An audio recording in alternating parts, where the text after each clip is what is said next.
धृतराष्ट्र एक ऐसा पिता था जो अपने पुत्र दुर्योधन से अत्यधिक मोह रखता था। वह जानते हुए भी कि दुर्योधन अधर्म के मार्ग पर है, उसे रोक नहीं पाया। उसने राज, धर्म और न्याय के बजाय पुत्र मोह को प्राथमिकता दी, जिससे न केवल पांडवों के साथ अन्याय हुआ बल्कि पूरा कुरुवंश विनाश की ओर चला गया।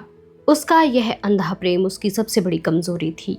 मैं हूं आपकी दोस्त वर्षा। आशा करती हूं आप सभी बहुत अच्छे से होंगे। एक बार फिर से आप सभी का स्वागत करती हूं आपके और हमारे चैनल स्पिरिट ऑफ इम्बैब के मंच पर। हम पढ़ रहे हैं शिवाजी सावंत का महारथी कर्ण के जीवन को आधार बनाकर लिखा हुआ उपन्यास, जिसका नाम है मृत्युंजय। अगर आप मुझे पहली बार सुन रहे हैं तो हमारे चैनल को सब्सक्राइब करना, हमारी वीडियोस को लाइक करना, शेयर करना बिल्कुल भी न भूलें। तो चलिए चलते हैं बिना किसी देरी के इस उपन्यास के अगले भाग की ओर। पिताजी को उनके महल में पहुंचाने के लिए मैं गया। वहां राधा माता को घेर कर सुषेण, वृषकेतु, सुशर्मा व मीनाक्षी ये सब बैठे हुए कथा सुन रहे थे। मुझको देखते ही सबके सब आनंद से तालियां पीटने लगे। सबसे छोटा वृषकेतु तो दौड़ता हुआ आया और मेरे पैरों से ही लिपट गया। और अब सब पर्याप्त समझदार हो चुके थे। अवस्था छोटी होने पर भी मेरे वे पुत्र हृष्ट पुष्ट होने के कारण बड़े प्रतीत होते थे। मेरे प्रति उन सब के मन में जितना भय, जितना आदर था, उतना ही प्रेम भी था। वृषकेतु के सिर पर हथेली थपथपाते हुए मैं बोला, इनकी तरह तू कब बड़ा होगा? हम छोटे ही रहेंगे। वह तोतले स्वर में बोला, क्यों रे? बड़े लोगों को महामाता को नमस्कार करना पड़ता है, मैं तो उनकी गोद में बैठता हूँ। छोटे होने से उसको जो लाभ थे वे बड़े रोचक थे। उसको उठाकर मैंने स्नेह से उसके मस्तक का अवग्रहण किया। उस नटखट ने भी दोनों हाथों से मेरे कुंडलों को सदैव की भांति हिलाया डुलाया। राधा माता को अभिनंदन कर मैं वहां से चल दिया। नातियों में रमी हुई माता को देखकर मैं धन्य हो जाता था। मेरा शरीर रोमांचित हो उठता था। मैं अपने महल में आया। पाकशाला में भोजन तैयार करने में लगी हुई वृषाली को मेरे आगमन की सूचना मृणाल ने दे दी होगी। यूं तो पाकशाला में भोजन बनाने के लिए अनेक सेविकाएं थीं, परंतु फिर भी मेरी रुचि के विशेष व्यंजन वृषाली स्वयं पाकशाला में बैठकर तैयार करवाती थी। मृणाल से सूचना पाते ही वह झटपट महल में आई।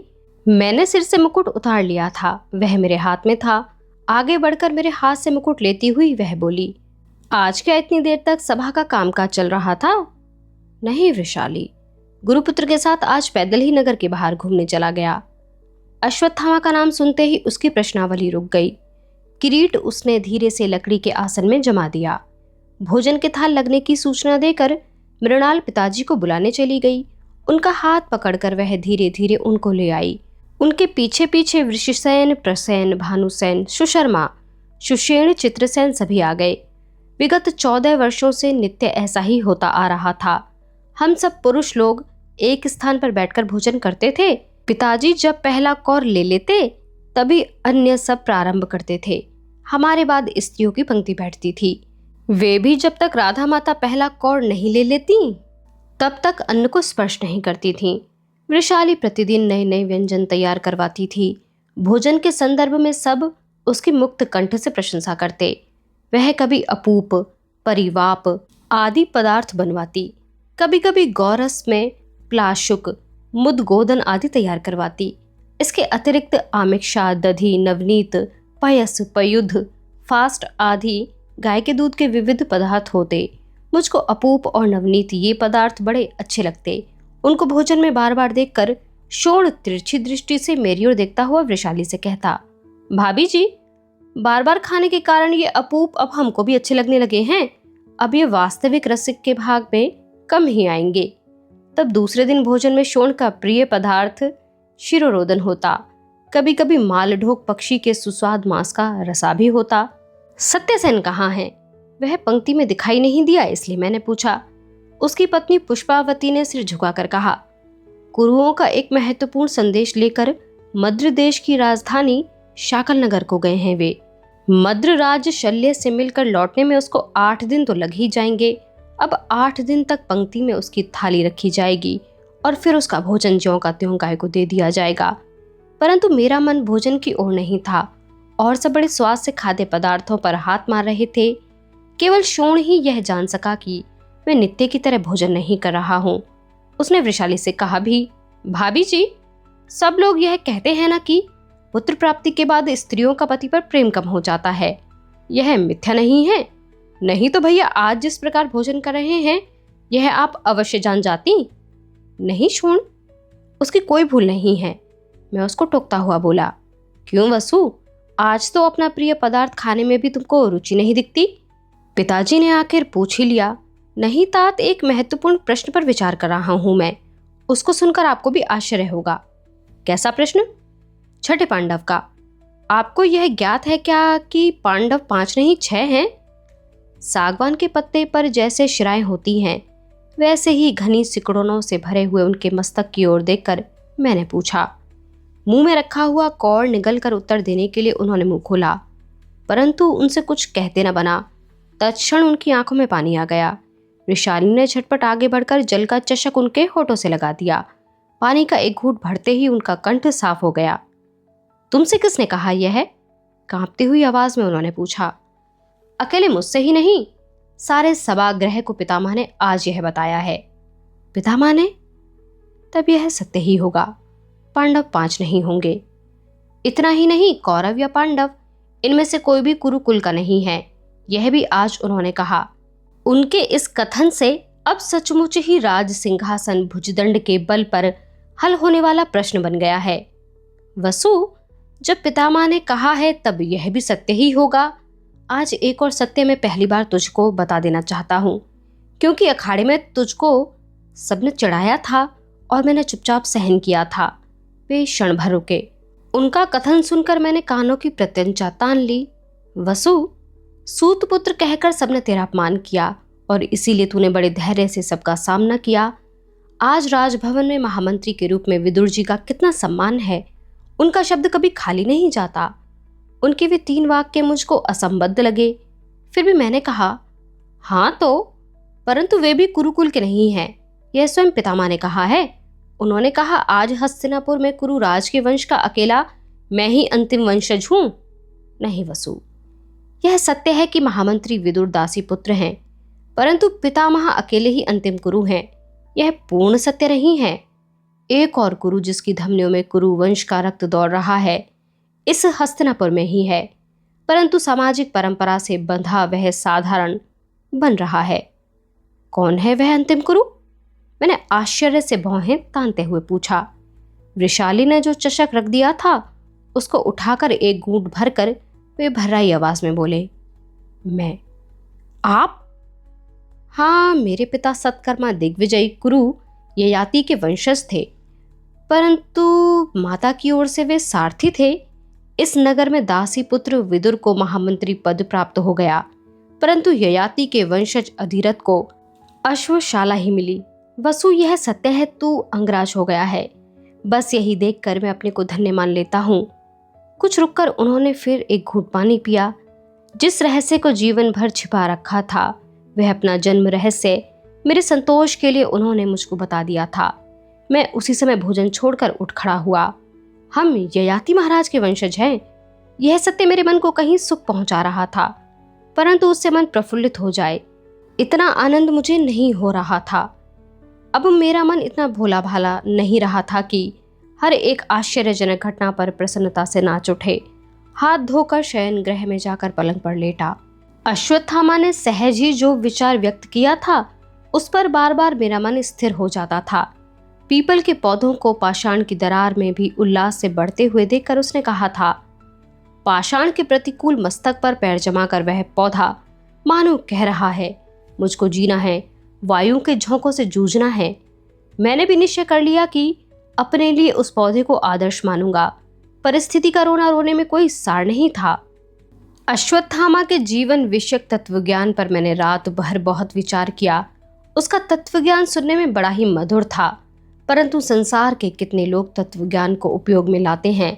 संसार को प्रत्येक के सहयोग की आवश्यकता होती है, परंतु संसार अपना सहयोग किसी को देने को तैयार नहीं होता। अपने पूरे जीवन भर मैंने यही अनुभव किया था। पांडव वनवास पर थे, लेकिन वे धार्मिक यात्रा पर पुण्य कमाने थोड़े ही गए थे। 13 वर्ष बाद वे निश्चय ही लौटेंगे। वे चोट खाए हुए 5 भुजंग थे। 13 वर्ष अरण्य में छिपकर फिर कभी ना कभी प्रकट होकर वे दुर्योधन के साथ ही कर्ण के पैरों को भी डसेंगे ही। वे अरण्य में चले गए हैं।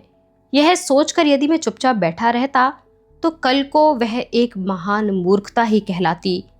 जीवन कलह में पहले तो किसी से शत्रुता उत्पन्न न होने दें और फिर होने के बाद उसे सुलगती न रहने दें। कभी ना कभी उसमें मवाद पड़ ही जाता है।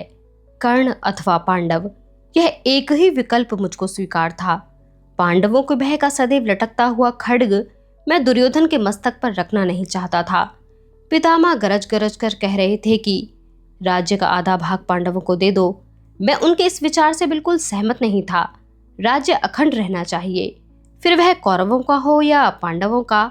आगे बढ़कर कुछ करने का जब समय था, उस समय तो पितामह चुप रहे थे, परंतु आज यह जानकर कि पाश पांडवों के कंठ को घेर रहा है, वे उनके प्रेम से व्याकुल होकर बोल उठे हैं। सभागृह के सभी सभासदों का उत्साह उन्होंने समाप्त कर दिया था, परंतु कर्ण उनकी शब्द फेंकने वाली भुशुंडी में कभी नहीं फंस सकता। सभागृह का कोई भी योद्धा भले ही साथ ना दे, उसकी चिंता न कर, मैं अकेला ही अब पांडवों के विरुद्ध अभियान करने वाला था। वे 5 वीर कैसे हैं, यह मैं एक बार देखना चाहता था। अपना निश्चय दुर्योधन के कानों तक पहुंचाने के लिए मैं अवसर की प्रतीक्षा कर रहा था, परंतु वह राजभवन में अकेला कभी मिलता ही नहीं था। शकुनी मामा, दुशासन, प्रभंजन अमात्य, महारानी भानुमति, युवरागी दुश्शला देवी, सभागृह के अन्य कुरु योद्धा, इनमें से कोई ना कोई उसको सदा घेरे रहता था। जो कुछ कहना चाहता था वह कहने के लिए मुझको एकांत नहीं मिल रहा था। उससे एकांत में मिलने की संभावना केवल एक ही योजना से पूरी हो सकती थी, और वह योजना थी मृगया की। इसलिए शोण को भेजकर मैंने वारणावत के अरण्य में मृगया के लिए जाने की अपनी इच्छा उस तक पहुंचाई। उसे भी यह अच्छा लगा। 2-3 दिन बाद हम लोग मृगया के लिए राजभवन से बाहर जाने वाले थे। हमें गंगा और इक्षुमती, इन दोनों नदियों को पार कर इंद्रप्रस्थ की सीमा पर स्थित वारणावत के घने अरण्य में जाना था। जो कोई कभी मृगया के लिए राजभवन से बाहर निकले, उसको बिना मृगया लिए राजभवन की ओर नहीं लौटना है। यह परंपरा थी। किसी किसी योद्धा को तो इसे पालन करने के लिए मृगया की खोज में 1-1 महीने तक अरण्य में भटकना पड़ा था। हम लोग केवल मृगया के लिए ही बाहर नहीं निकले थे। मैं दुर्योधन से पूर्ण एकांत में बातें करना चाहता था। हमारे अपने साथ केवल 50 के लगभग निष्णांत अश्वसाद लिए थे, बस। इस मृगया के लिए मैंने शोण को भी टाल दिया था। ठीक दोपहर को चिलचिलाती धूप में हमारी हस्तिदंत वर्ण की श्वेत घोड़ी अपनी ग्रीवा तिरछी कर नगर के मार्ग पर दौड़ने लगी। वैशाख की गर्मी से व्याकुल नगरजन द्वार की किवाड़ें आदि बंद कर अपने अपने घरों में विश्राम कर रहे थे, इसलिए इतने प्रशस्त मार्ग पर एक भी नगरजन कहीं घूमता हुआ दिखाई नहीं दे रहा था। हम कहाँ और किस लिए जा रहे थे, यह बात अकेले सेनापति को छोड़कर और किसी को भी ज्ञात नहीं थी। हमारे साथ जो अश्वसाद थे वे भी यह अच्छी तरह नहीं जानते थे। एक मार्गदर्शक अश्वसाद हमारे आगे दौड़ रहा था। शेष सब वल्गाएं थामे हुए हमारे पीछे पीछे थोड़ा अंतर रखकर दौड़ रहे थे। वर्षा में लबालब भरा रहने वाला गंगा का विशाल पात्र ग्रीष्म की मार से कृश होकर स्थान स्थान पर कलकल कर रहा था। हमने वह पार किया। उसके क्षीणकाय प्रवाह में अपने श्वेत शुभ्र शरीरों के प्रतिबिंबों की एक लहराती रेखा खिंची हुई पानी उछालती हुई हमारी घोड़ियों ने उसको लांघा। आगे जो इक्षुमती थी वह भी पीछे रह गई। इंद्रप्रस्थ और हस्तिनापुर की सीमाएं जहां मिलती थीं, वह वारणावत का घनघोर अरण्य अब प्रारंभ हो गया था। वारणावत की सीमा में घुसते ही पूर्व निश्चयानुसार अश्वसाद चारों दिशाओं में बिखर गए। हाथों में तेजी से भाले चलाते हुए वे अब जोर जोर से चिल्लाएंगे तथा सारे अरण्य को घेर कर कोलाहल से कपा देंगे। उनके कोलाहल से भड़के हुए हरिण आवाज की प्रतिकूल दिशा में ऊंची ऊंची छलांगे मारते हुए दौड़ेंगे। हम लोग एक टीले पर बैठकर सामने के पठार पर दौड़ते हुए उन भयभीत हरिणों को बाण से अचूक भेदेंगे।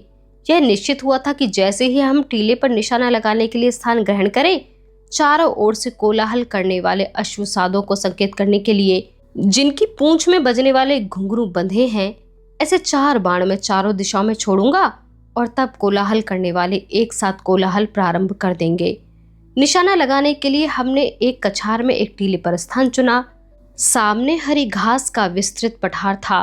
ठीक ठाक होते ही एक एक बाण धनुष पर चढ़ाकर वीरासन लगाकर मैंने चारों बाण चारों दिशाओं में फेंके।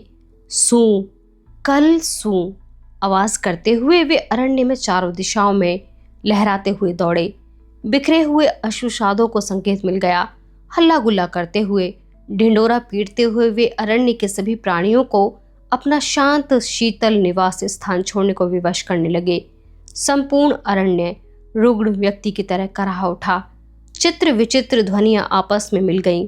सारंग, कपोत, शयन, कोकिल, पत्र, रथ आदि विविध पक्षियों के झुंड अरण्य से बाहर जाने के लिए चित्कार कर झपटते हुए हमें टिले पर से ही दिखाई देने लगे।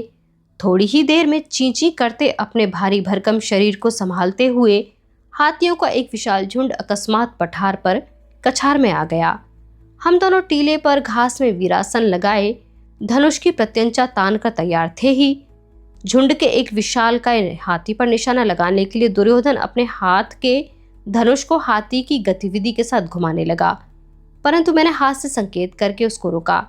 हाथी मारकर कोई लाभ नहीं था। उसको उठाकर ले चलने के लिए हमारे पास पर्याप्त सेवक भी नहीं थे। पर्वतीय प्रदेश में जैसे नदी का पात्र मोड़ लेता हुआ चलता है, वैसे ही वह झुंड चित्कार करता हुआ सूंडों को इधर उधर फटकारता हुआ पठार पार कर चलता बना। थोड़ी ही देर में अरण्य की घनी झाड़ियों की ओर से 40-50 हरिणों का एक झुंड ऊंचाई से गिरने वाले झरने के पानी के तुषार की भांति लयबद्ध छलांगे लगाता हुआ पठार पर दौड़ने लगा। धनुष संभाले हुए हमारे हाथ उनके मर्म स्थानों पर निशाना साधते हुए उनकी दौड़ के साथ ही हिलने डुलने लगे। हमारा आसन और झुंड इनके बीच की दूरी का विचार कर लक्ष्यभूत हरिण की गति को अचूक पकड़ने वाली गति से बाण को हरिण के मुख के कुछ आगे ही छोड़ना चाहिए था। सू हम दोनों के धनुषों से ही निरंतर बाण छूटने लगे।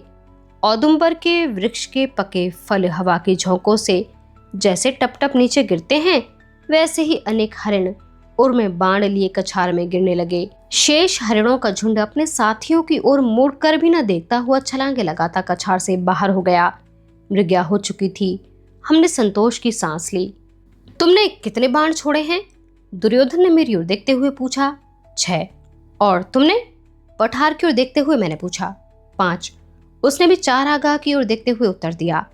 तो फिर कछार में 11 हरिण मिलने चाहिए, या फिर 5 हरिणों की देह में 2-2 और एक हरिण की देह में 1 बाण तो होना ही चाहिए।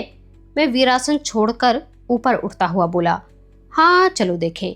वह भी अपना वीरासन छोड़कर ऊपर उठने लगा, परंतु वह पूरा उठ ही नहीं सका। अचानक ही कर्ण, यह हृदय विदारक चीख उसके मुख से निकली और वह पैरों के नीचे घास में एकदम ऐसे गिर पड़ा जैसे पर्वत की चोटी फिसल पड़ती है। क्षण भर में पहले रस ले लेकर मृग्या की चर्चा करने वाले गदावीर को क्षण भर में ही क्या हो गया जो ऐसे चीख रहा है? यह समझ में न आने के कारण घबरा कर नीचे झुककर उसको ऊपर उठाने के लिए मैंने अपनी कांख में हाथ डाला, परंतु सामने का दृश्य देखते ही मेरा हृदय भी धक से रह गया।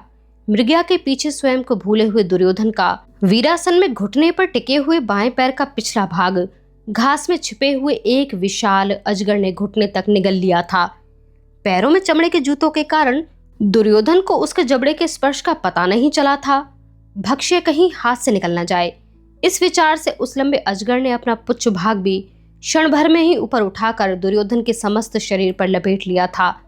हस्तिनापुर के भावी सम्राट को एक अजगर ने खरगोश के बच्चे की तरह अपने अंक में दबोच रखा था। मस्तक का मुकुट चरागाह की धूल में पड़ा था। पानी के बाहर स्थित मछली की तरह उछलता हुआ दुर्योधन छुटकारे के लिए छटपटा रहा था, परंतु उसके प्रत्येक प्रयत्न के साथ ही वह प्राणी विक्षुब्ध होकर उसको और अधिक जकड़ता जा रहा था। वे दोनों घास पर गड्ढमड लुढ़क रहे थे। घृणित मृत्यु की भयंकर प्रतीति से दुर्योधन कर्ण कर्ण कहकर चीखता हुआ अपने हाथ में लगे बाण का फल वह सपासप उस प्राणी की कुंडली में होठ चबाता हुआ घोंपने लगा। भूल से अपने पैर में भी वह लग सकता है, इसकी चिंता भी उसे न थी। क्षण भर में दुर्योधन, क्षण में अजगर दिखाई देते। विचित्र रोमांचक पैर पटकता हुआ उस मृत्युपाश को छुड़ाने के लिए दुर्योधन पूरा बल लगा रहा था। नीचे की घास उद्ध्वस्त हो गई और इतने बड़े सामर्थ्यशाली गदावीर को मेरे देखते ही देखते उस प्राणी ने लकड़ी के गट्ठर की तरह अपने पाश में जकड़ डाला। कर्ण, प्राणों की आशा छोड़कर दुर्योधन चीख पड़ा। उसकी यह अंतिम चीख इतनी हृदय विदारक थी कि गगन को भी भेद जाए और चीखकर अपनी संपूर्ण शक्ति से अपनी देह झटकाकर वह मूर्छित हो गया। अब मेरा रुका रहना असंभव था, परंतु क्या कर सकता था मैं? कोई झटपट उपाय सोच ले, इतना अवसर सरल नहीं था। किंग कर्तव्य विमूढ़ होकर मैंने उस विशाल अजगर की ओर देखा। केवल चुलबुलाहट थी, भक्ष्य के लिए तड़पने वाली। मेरे हाथ में बचे हुए बाणों के अतिरिक्त और कोई शस्त्र ही नहीं था, और यदि होता भी तो उसका क्या उपयोग हो सकता था? अजगर की कुंडली में छटपटाते हुए दुर्योधन को सुरक्षित रखकर कोई कैसे शस्त्र चला सकता था? चीमड़ चर्म वाले उस भयानक सर्प पर बाण नहीं चल सकता था। मुझको कुछ भी नहीं सूझ रहा था। मैं एक पाषाण पर बैठ गया और क्या करना चाहिए यह विचार करने लगा। संध्या घिरती आ रही थी, इसलिए एक एक क्षण अत्यंत महत्वपूर्ण था, जिसने मुझको वैभव के शिखर पर पहुंचाया था। मेरे उस प्राणप्रिय मित्र के जीवन मरण का प्रश्न था। संध्या काल होने में कितनी देर है, यह जानने के लिए मैंने पश्चिम क्षितिज पर दृष्टि डाली। दो पर्वत शिखरों के मध्य सूर्य नारायण अपनी अक्षय अखंड किरणों को पृथ्वी के मस्तक पर उंडेलते हुए खड़े थे। मेरे सारे शरीर में एक विचित्र सी सिहरन दौड़ गई। अधिक सोच विचार न कर मैं तुरंत उठा, आगे बढ़कर हाथ से धनुष दूर फेंक दिया और दुर्योधन सहित उस अजगर को उठाकर एकदम कंधे पर रख लिया। उस आद्र से प्राणी का स्पर्श साक्षात मृत्यु ही थी। मृत्यु कितने विभिन्न रूप धारण कर जीवन के पीछे हाथ धोकर पड़ी रहती है। जन्म मृत्यु के उस द्वंद्व को कंधे पर रखकर अस्त होती हुई किरणों में उस ऊंचे टीले से मैं स्वयं को संतुलित करता हुआ उतरने लगा। मन में विचारों का वात्या चक्र चल रहा था। इस विकट स्थिति से यदि दुर्योधन बच नहीं सका तो मेरे और हस्तिनापुर के भविष्य में रह क्या जाएगा? कुछ भी नहीं सूझ रहा था। फिर भी दृढ़ता से मैं पठार पर चलता जा रहा था। पठार पर कछार में पड़े हुए मृगिया के हरणों को एकत्रित करते हुए अश्रुसाद मुझको दूर से ही दिखाई दे रहे थे। जैसे भी हो उन तक तो पहुंचना ही पड़ेगा।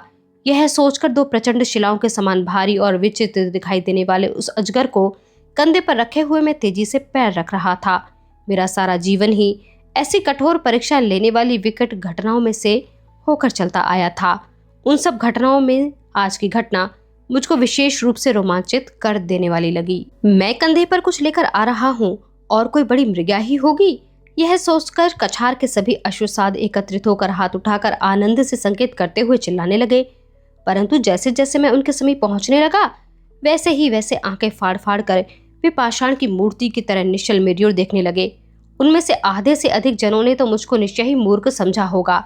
मेरे मस्तिष्क में विचारों का तूफान चल रहा था। दुर्योधन को कैसे बचाया जाए? उन सबके पास पहुंचते ही घुटने टेक कर मैंने वह अजगर नीचे घास में डाल दिया। अधरिये के छोर से मस्तक का स्वेद पहुंचते हुए मैंने उसकी ओर देखा। मरण प्राय यातनाओं से मूर्छित हुए दुर्योधन का केवल सिर ही अजगर की कुंडली से बाहर था। लकड़ी के कुंदे की तरह वह निश्चेष्ट पड़ा हुआ था। कुंडली चुलबुला रही थी। क्षण प्रति क्षण वह अधिक कसती जा रही थी। आंखें निकालकर मैं सभी अश्रुसाधों पर जोर से चिल्लाया, कायरों की तरह क्या देख रहे हो? हस्तिनापुर के राजा को अजगर निकल गया है। यह सुनते ही राजभवन के सभी लोग तुम्हारे मुंह पर थूकेंगे और तुम्हारे केश मुड़ाकर गधे पर बैठाकर तुम्हें नगर में घुमाएंगे। पकड़ो उस क्रूर प्राणी को और राजा के चारों ओर की उसकी लपेट को खोलो। वे 40-50 अश्वसाद उस शब्दाघात से सावधान हुए। आगे बढ़कर 10-10 जनों ने बड़े प्रयत्न से उस विशालकाय प्राणी की कुंडली का एक एक घेरा खोला, परंतु अपने जबड़े में एक बार पकड़े हुए दुर्योधन के पैर को वह बड़े बड़े विरोध के बावजूद छोड़ने को तैयार नहीं था। निरंतर ऐंठता हुआ वह शक्तिशाली सर्प अपने एक एक प्रहार से 10-10 जनों को दूर फेंकने का प्रयत्न कर रहा था, परंतु प्रत्येक ने उसको जहां मिला वहीं रस्सी की तरह कसकर पकड़ रखा था। अधरिया का फेंटा बांधकर मैं आगे बढ़ा। वह प्राणी आंखें मीचकर पहले कभी अनुभव न किए हुए तीव्र विरोध का सामना करने के लिए उतनी ही तीव्रता से तैयारी करने लगा। उसके मुंह के पास जाकर मैंने अपनी उंगलियां उसके जबड़े की दृढ़ पकड़ में घुसेड़ दी। थोड़ा सा आधार मिलते ही पूरी शक्ति लगाकर एक ही झटके में दोनों जबड़े ऊपर और नीचे की ओर कर दिए। मेरी भुजाओं के सभी स्नायु तनतनाकर फूल उठे थे। होठ दांतों के नीचे दबे हुए थे। उनसे टपकता हुआ रक्त अधरिय पर फैल रहा था। अरस्टिसेन, पैर बाहर निकाल, मैंने चिल्लाकर एक अश्वसाद को आदेश दिया। फुर्ती से आगे बढ़कर उसने दुर्योधन का आधी घड़ी तक जबड़े में अटका हुआ पैर बाहर निकाला और राजा की मूर्छित देह 10 हाथ दूर ले जाकर रख दी।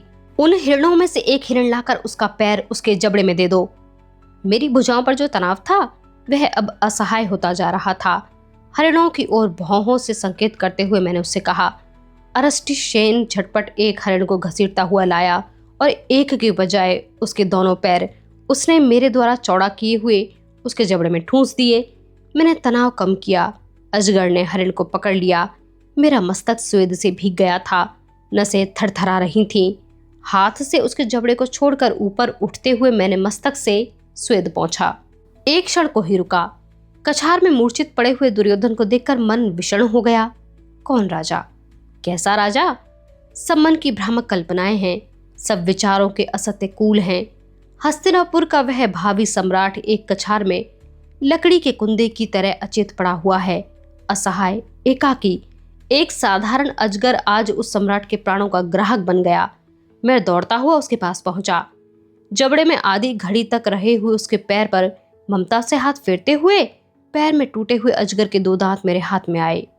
उस मंद बुद्धि घृणित प्राणी ने अपने दांत टूट जाने दिए थे, परंतु एक बार गड़ाए हुए दांत उसने किसी भी शय से भक्ष्य से बाहर नहीं निकाले थे। मैंने उन दांतों को निकाल दिया। सभी अश्रुसाद इस घटना से क्रुद्ध होकर इधर उधर से पत्थर लाकर उस जर्जर सर्प को मारने लगे। उनको रोकने के लिए मैं हाथ उठाकर चिल्लाया, रुको! आश्चर्य से मेरी ओर देखते हुए उन्होंने हाथों से पत्थर नीचे डाल दिए। उनको अपने राजा का फिर ध्यान आया। उस सर्प को वहीं छोड़कर वे दुर्योधन के मूर्छित शरीर की ओर दौड़ते हुए मेरे पास आए। मैंने एक बार उस चेतनाहीन सर्प पर दृष्टि डाली। मुझको उसने वहां एक मौलिक विचार दिया था। दांत जहां तहां नहीं गाड़े जाते और एक बार गाड़ने के बाद बाहर नहीं निकाले जाते, भले ही टूट जाएं। राजा को घोड़े पर रख लो। मैंने सबको लक्ष्य पर आज्ञा दी। सबने दुर्योधन को धीरे से उठाकर एक विशाल घोड़े पर औंधा लिटा दिया। मैंने मुक्ति की सांस ली। मृग्या में कितने हरिण मारे गए अरिष्टसेन? एक अश्रुसात से पूछा। आज की मृग्या अविस्मरणीय थी। मेरे बाण के भी चुक जाने की संभावना थी। 6। सिर झुकाकर वह आदर पूर्वक बोला, प्रत्येक के शरीर में कितने कितने बाण हैं? एक ही एक महाराज। वह पुनः झुककर बोला। उस भयंकर घटना के बाद भी मुझको क्षण भर के लिए हंसी आ गई। मेरे हंसने का कारण उन अश्रुसादों में से कोई भी नहीं जान सका। जान सकना संभव भी नहीं था। यदि सचेत होता तो केवल दुर्योधन ही यह जान सकता था। एक हरिण अजगर के भक्ष्य के रूप में छोड़कर और 5 साथ लेकर हम पठार से चले। जिस कारण मृग्या के नाम पर दुर्योधन को राजधानी से बाहर लाया था, वह सब धरा रह गया। अनअपेक्षित घटनाओं के कारण मैं दुर्योधन से कोई बात ही नहीं कर सका। अरण्य पार करते समय एक झरने के किनारे थोड़ी देर के लिए हम रुके। मुंह पर शीतल जल छिड़कते ही दुर्योधन सचेत हो गया। आंखें फाड़कर मेरी ओर देखते हुए उसने मुझसे पूछा, हम लोग कहाँ हैं? उसके भाल पर सिकुड़नों का जाल था। यह वारणावत का अरण्य है। हम लोग मृग्या करने आए हैं। मृग्या हो चुकी है। मैंने उसको केवल मृग्या का ही स्मरण कराया। मृग्या? कितने हरिण हैं अपने साथ कर्ण? उसने होश में आते ही ठीक यही प्रश्न पूछा। 5। मैं हंसता हुआ बोला। एक हरिण तो हमने पीछे छोड़ना ही पड़ा था, उसको क्यों गिना जाए? यह विचार मैंने मन में ही रखा। 5? प्रत्येक के शरीर में बाण कितने हैं? एक एक। जो सत्य था मैंने वही कहा। एक एक। सुंदर। थोड़ी देर पहले जो भयंकर संघर्ष हुआ था उसको वह क्षण भर में ही भूल गया। कम से कम उसने वैसा दर्शाया। उस संबंध में कुछ पूछा नहीं। अपने 5 बाणों से ही 5 हरिण मरे हैं, यह सोचकर वह उस असक्त अवस्था में भी जोर लगाकर कूदकर घोड़े की पीठ पर चढ़ गया। अरण्य छोड़कर नगर की ओर हमारे घोड़े स्वच्छ चांदी में दौड़ने लगे। लगभग मध्यरात्रि में हमने पुनः दोनों नदियां पार कर हस्तिनापुर में प्रवेश किया। सीमा पार करते समय मैंने सभी अश्रुसादों को रोककर कठोर शब्दों में चेतावनी दी। ध्यान रखो, अरण्य की एक भी बात भवन में किसी को ज्ञात नहीं होनी चाहिए। जाओ। आज का यह भाग यहीं पर समाप्त होता है। हमें सुनते रहने के लिए, हमारे साथ बने रहने के लिए आप सभी का बहुत शुक्रिया।